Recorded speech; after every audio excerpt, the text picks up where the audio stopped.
In late 2009, a team of hundreds prepared to take a fleet of experimental aircraft through an exhaustive battery of tests. The goal? To establish, document, and certify the 787-8's operational envelope. This is a view into that incredible test program, a rare exploration of the total effort and coordination it takes to bring the aircraft through flight testing to certification.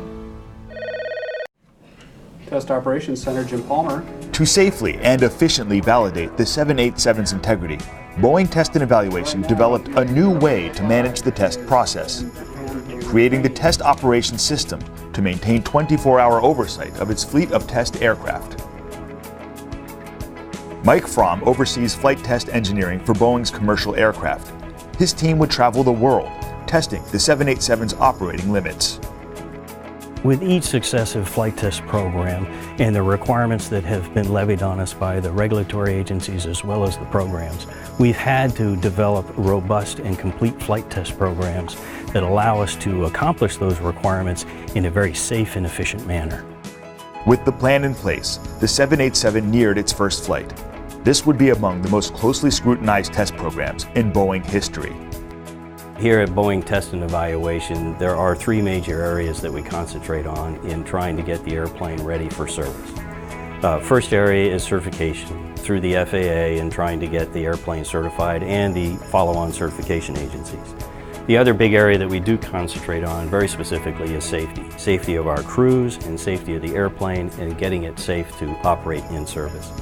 And the third area is where we take the volume, the huge volume of data that we collect while we're flight testing the airplane and reduce that data down into the flight manuals that the airlines and the pilots of those airlines will utilize to operate the airplane. Engineering test pilots, working in tandem with flight test engineers, would record their findings and analyze test results, both in real time and over the course of the test program. Also on hand to document the testing process would be a crew of scientific photographers. This team would observe many of the tests from the air and ground. They play a critical role in safety and testing, beginning with the first flight.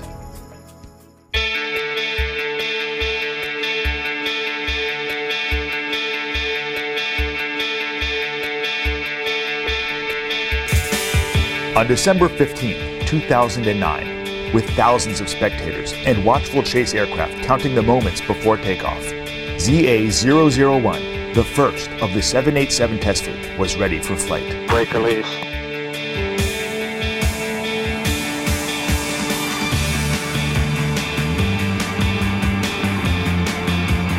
This was it, the starting point in the flight test regime.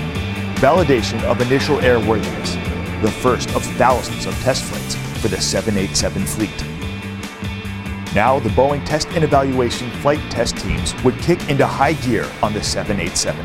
Each test condition would expand the Dreamliner's operating envelope. Good morning, Boeing 001. Inside a telemetry room in Seattle, engineers sharpen their focus in anticipation of flutter testing. To a casual observer, it might appear benign, but this test challenges the 787's entire structure by inducing vibration into the airframe. Nose up.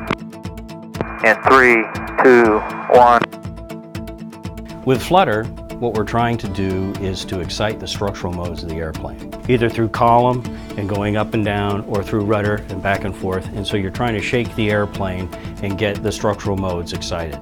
And what you're looking for is a natural dampening of the airplane in order for those vibrations to naturally dampen out.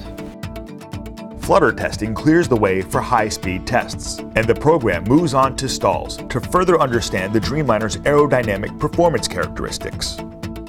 The pilot maneuvers the airplane to alter the angle of attack until the airflow over the wing breaks down. These tests determine the speeds and configurations that will create a loss of airspeed and a subsequent stall. The 787 has enhanced stall protection. So enhanced stall protection allows the pilot to be able to have the full lift capability of the airplane at their command. And that underlies the overall Boeing philosophy of having the pilot in full command of the capability of the airplane.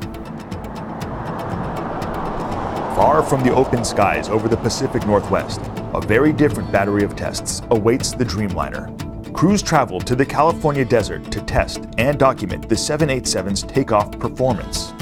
Early rotations, rapid rotations, over rotations. We do all these tests at Edwards because of this 15,000-foot paved runway with the miles of overrun onto the dry lake bed.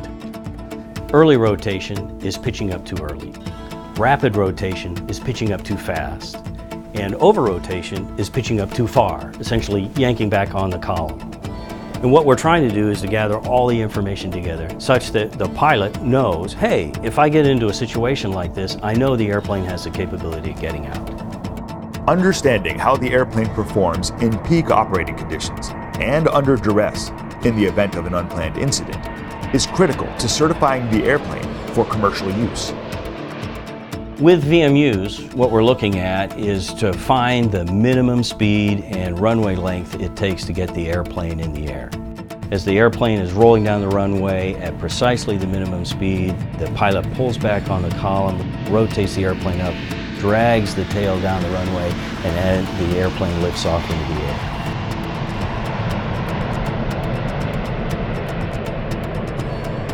In addition to simulating pilot error, rigorous testing is done to understand the 787's performance in the unlikely event of an equipment malfunction, such as an engine failure.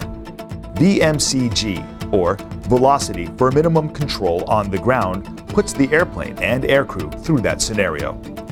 With VMCG, the airplane is rolling down the runway. One engine deliberately fails.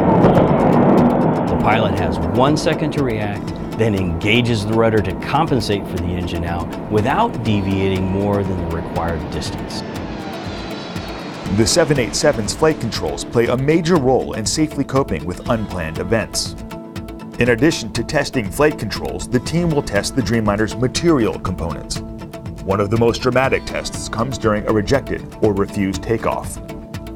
With RTO, we have the airplane at max takeoff weight, accelerating down the runway past the point of go, no go on the takeoff. And then we perform a refused takeoff.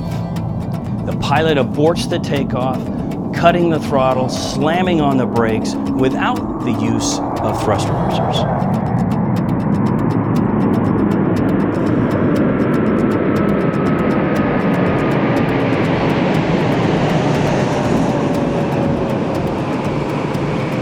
The brakes are heating up to the point of combustion, so this is a tremendous amount of energy that we're trying to stop. A fuse plug system in the wheels allowed the tires to safely deflate during the event.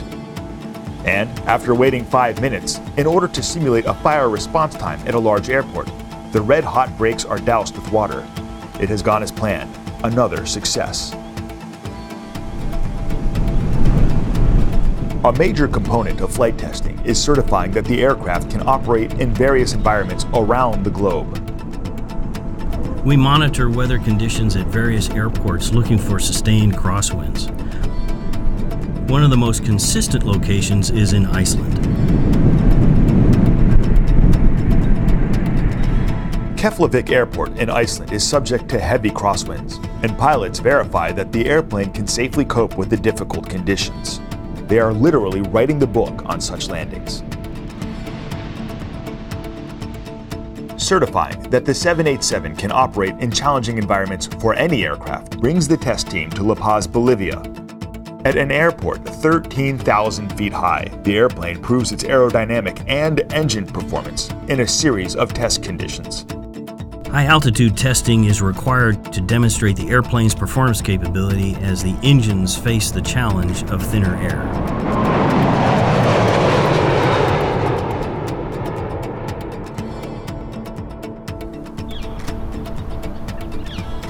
Only flight test photography equipment and a bird greeting the eastern Montana morning break the quiet of the prairie.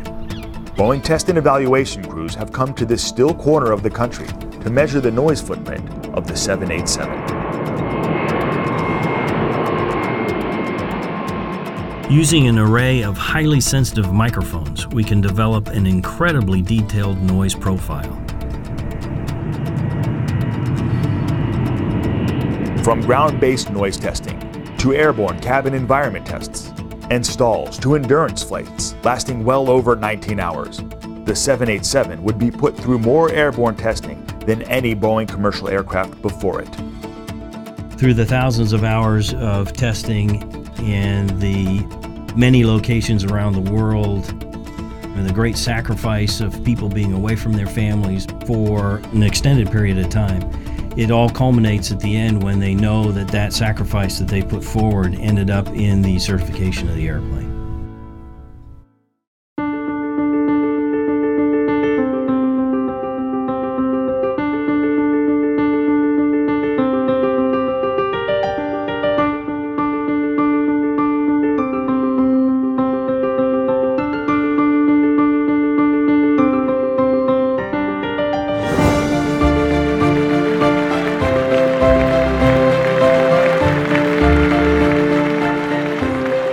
It would all lead the Dreamliner here, a customer airline, and the many thousands of passengers who will travel safely around the world on a commercial aircraft whose performance has been tested and validated to a degree never seen before.